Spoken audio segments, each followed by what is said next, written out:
Howdy everyone. So the message with today's video is to not be afraid to adjust your training if needed. Just because it looks great on paper doesn't mean that's how everything's going to play out, so don't be too stubborn and stick to your training plan no matter what. Make sure you listen to your body and adjust if necessary. So let me explain my current scenario and how I'm adapting my training real quick. So currently I'm in week 4 of 6 of my 6-week training plan that I made a few weeks ago, and this is basically my first phase of 3 of hopefully running some personal bests this outdoor track season.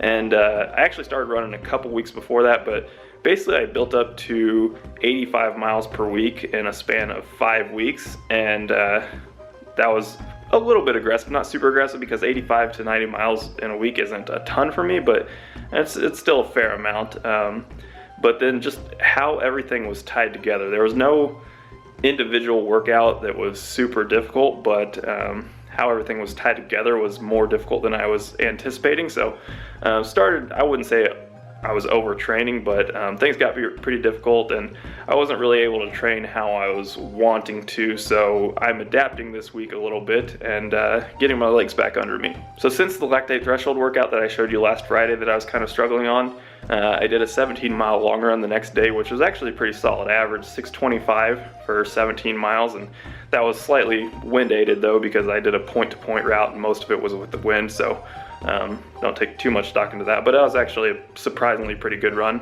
And then I took Sunday and Monday off. I took 2 consecutive days. I wouldn't have taken 2 consecutive days just for like overtraining. Like I said, I don't think this was actually overtraining, but the 2 days off were mainly for my plantar fasciitis, which after those 2 days off, my foot hasn't felt perfect, but it's felt a heck of a lot better than it was before. So I think those 2 days off were completely worth it. And then the past 2 days, Tuesday and Wednesday, I've just done 10-mile runs around 6:45 to 6:50 pace average.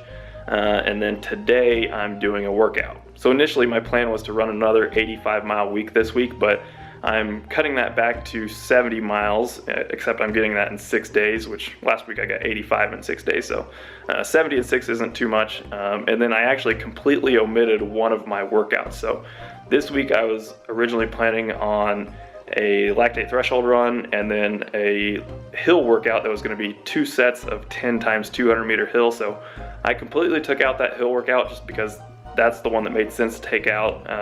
Just with a foot problem and running on lots of inclines, I didn't think that'd be too smart. So today I'm doing the lactate threshold run. I don't know that I'll call it a lactate threshold run because I don't know that it's going to be that hard, but I'll save those details for you when I get to my workout location. But one more thing I want to show you right now. So a couple summers ago, I bought 4 pairs of Saucony Ride 10s for about $65 a piece. I jumped on that deal because they're decent shoes and they had seemed to work for me in the past.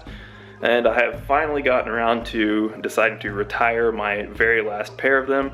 I just feel like these were causing maybe some of the problems in my feet when I'd wear them over the past couple of years. So I only have a little over 300 miles on these shoes, which is quite a bit earlier than I would normally retire a pair, but I was just kind of ready to be done with them at this point. So now last summer at a warehouse sale, I found a pair of Pegasus 33s and 34s, which I wore during the summer and during the cross-country season.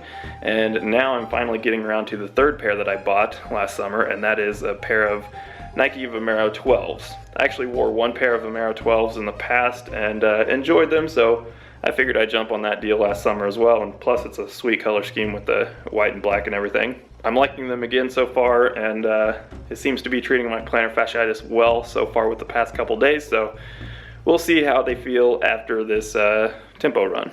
So I've done my 15 minutes easy now, and all I have left is to just do a couple light strides before I start the tempo run. So the main details of this tempo run is that it's going to be 10K long, and I'm going to do it completely by effort. I'll still start my watch and split it every lap, but I'm not going to be looking at it while I'm doing it.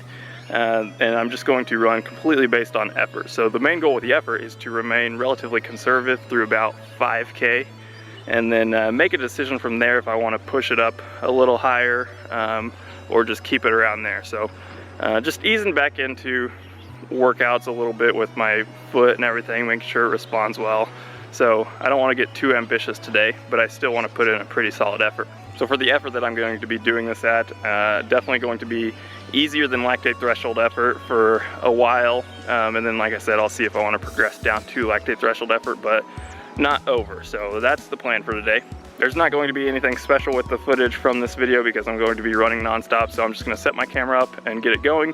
And once I start it, it usually stops on its own like 26 minutes into the footage or so. So that'll get me around 7 laps. And then the last few laps there won't be footage for, but we'll see if it does it again. So that's all I got.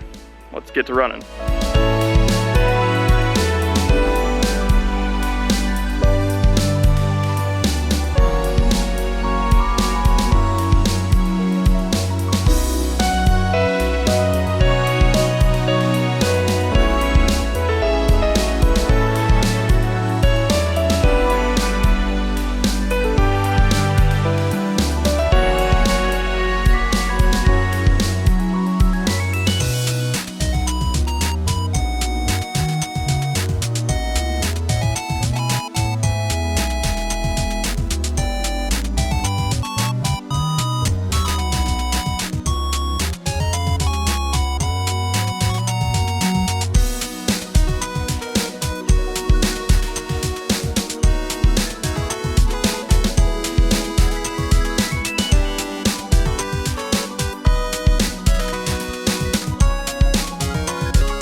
Perfect Barrows are no longer perfect, but not a big deal.